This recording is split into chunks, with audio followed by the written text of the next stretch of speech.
د خیبر پښتونخوا قبایلي سیمه جنوبي وزیرستان کې د بجلۍ د 22 ساعتو لوډ شیډینګ له امله سیمه ییز خلک د ژوند ضرورتونو پوره کولو کې د ستونزو سره مخ دي. ځایي خلک وایي چې د بجلۍ لوډ شیډینګ له امله په کورونو، بازارونو، هسپتالونو او سکولونو کې کارونه په ټپه ولاړ دي. دا مو ریکوست دی چې بجلۍ لږ معمولي زیاتی کوي د ماشومانو په کور کې هوم ورک نشي کړی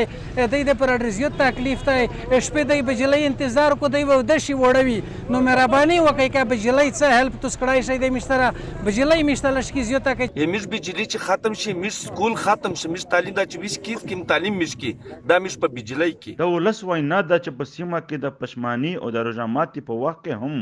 بجلی نه وي چې له امله یې روژهدار داخلي پخلي تیارولو کې هم مشکلاتو سره مخ دي. 17.2 میگاواټ بجلی جوړیږي د ګملزام د ډیم نه په دا کې میش یو میگاواټ بجلی نه ملاویږي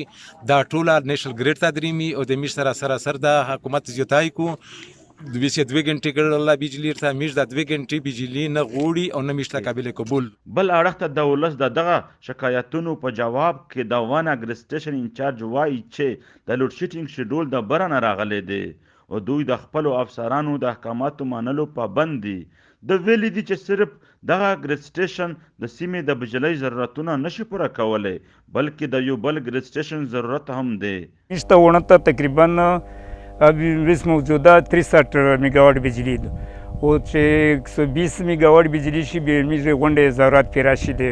جنوبي وزیرستان کچېره مخکې میږي ازاورس کې یو ګریډ ولته وشي ورته